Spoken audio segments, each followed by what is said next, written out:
Welcome back to the program. So, amid the myriad of challenges, how do you stay inspired? Or where's the inspiration on your list of economies of scale? Is it even there at all? And does it speak to why art is expensive, according to what Jeffrey said earlier on the program? Well, we have somebody to answer that question for us, who is doubly gifted, as we told you earlier on. Mr. Ayokunle Komolafe, visual artist and poet, joins us on the program.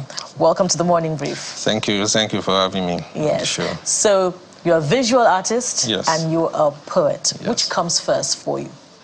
Well, I think I was born a visual artist, and I developed my poetry along the way. So, well, as at now, I'm both. So which is more important for you? Both are important to me, so because I use my art to express myself, I use my poetry to express myself, and at the same time, I promote poets. You know, there was a time I had this show on radio and I was promoting poets every week. So that's how important my art and my poetry are to me. So why is it that art is always, you guys love to embed it in mystique? So we can't just see something and talk about it for the face value. There has to be some level of interpretation. Why is it that way? I think being mystique is relative, you know, because we have different types of art. We have representative art, we have abstract art. So sometimes when you see an abstract representation, an abstract work, what it will tell you or the way it speaks to you is different from the way it will speak to her. You know, that's why sometimes you see someone that you see a work that you think that what's in it? What's there? And someone is ready to pay millions, you know, to get that job, that type of artwork.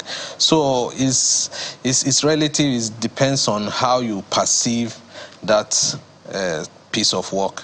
So the mysticism has a role to play in its viability economically, right? Not really. You know, I think it's like when they say that beauty is in the eyes of the beholder. You know, it depends on how you connect with that work. That beauty is expensive. Exactly. You know, because art, from the onset, art is, you know, in the Western world, is connected to the court practices, to the royalty. So I think even in Africa, if you go to Benin, most of the art commission were by the palace, you know, the palace of the Oba of Benin. Even in Ife, you know, most of these artwork are associated with people of means, you know, so... Not commons. Well, that's the reason why many people think that art is expensive. It's not actually expensive if you have the money to buy it. You know, it's like a piece of because expensive is really subjective. Exactly. $1 million to someone, which is expensive, is just chicken change to another person. And you know, if you check hierarchy of needs, particularly for a lot of Nigerians, art is maybe maybe not even on that pyramid, really. But you know, this morning I woke up thinking, where is Lagbaja? Okay. Where has Lagbaja been? And I'm going somewhere. Lagbaja's art, there's that mystic, there's the enigma around it, there's a mix of a lot of things, love, there's a political angle, just the well-rounded artist Lagbaja is. But as far as I know, Lagbaja's songs are not playing on rotation on radio anymore. In fact, I asked someone randomly about one of Lagbaja's songs this morning. I just sang it, and the person was like, who sang that? So how well do we appreciate art in Nigeria? Particularly, as I said, in the context of the Nigeria we're in, how well would you say we really appreciate art as people?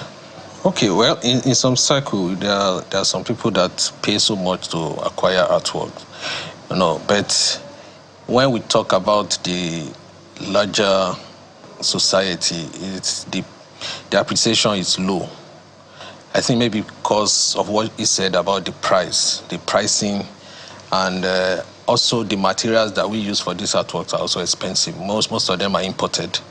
And even when you consider the time that you invest in creating these works, you may not want to part with it, with any little amount of money, because you also need to create more to be inspired. As when you are not getting value for what you are creating, it demoralizes you and may affect, what you do. But in Nigeria, I think the reception is growing. It now depends on the society, the circle that you belong to. If you are among the people that appreciate it, you discover that so many people are patronizing artists. They are acquiring works. And they go for art exhibitions. Exactly, art exhibition, visit galleries, and also when foreigners visit, that's another avenue for artists to sell their artworks, and also through exhibitions and foreign views, auctions, and the rest. Well, speak to us about this vital point.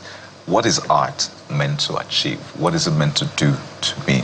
Because I can just see what someone else calls art. Yes. And I don't see art. I see waste of space. By the way, I don't see waste of space. I'm just giving an example. So what is art meant to achieve? Is it meant to, well, I don't want to preempt your response, but at the heart of art, yes, what is art meant to do? I won't say to the heart. Okay, it's as if I know that you are going to ask me that question. So I put down some things, to educate the public. Because art is not just drawing or painting. It has, number one, is an emotional expression of the artist. It's what is in him that is trying to express out there, and the way he feels. You see some artworks, you look at them, you know that you are feeling sad. Some you feel happy. It depends on the color, the hues, the subject that is representing, that is working on. And also, it's also an avenue to preserve culture. Right. Most of the time we see an artwork, we say, this is Benin art. This artwork is from Ife. This is Igboku. And we see an artwork, we say, this is an Egyptian art. It preserves culture, sure, and we're able to connect with our past. Exactly. It's because of those artists. This has been in art, obviously. Yeah. You can see, because when you just saw it, you see the representation of Benin Kingdom. Also, apart from aesthetic appreciation, people love it. It lightens up to say a space. You notice that most of the time, there's something that happened yesterday, the stock exchange in Denmark that got burnt. There's something that was said on the news that people rushed in to preserve the artworks, because of the value that they place on those works. So those are also, it's about social commentary. When you look at the sleeves of Fela albums of old, they are artworks, and they're actually talking about what is happening in the society. And also, it's also about historical documentation. We are talking about cave art, how the early men, how they were living their lives. They documented it on the caves, in the drawings, and all those things. So it's about historical documentation, and apart from economic impact that the country can earn from. And we could go on talking about that. Yes. And even ask, what's the traffic like at our museums? Do you have that huge market of connoisseurs going to art galleries, to look at exhibitions? We can go on and on. But let's move on to the poetry aspect of it. Okay. And I have a question for you, but I don't think that we have time.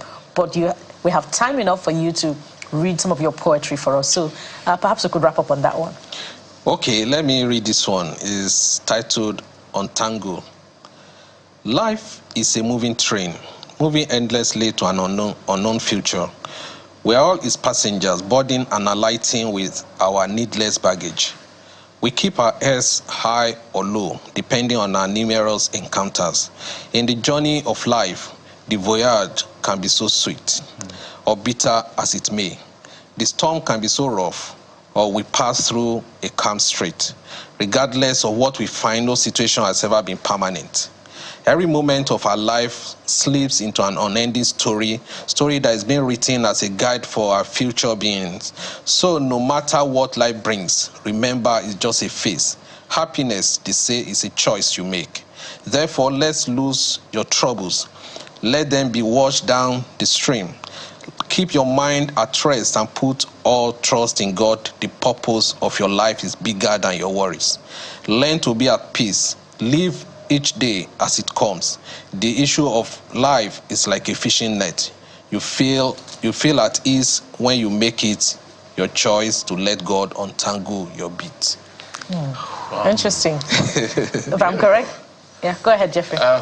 What more do we need to add? It's beautiful, but Happiness just a is straight choice. question. What inspired that? What inspired it was actually a program that we had in church that's called Untangle, and I decided to write something about it, that we are going through so much in the world because we worry so much.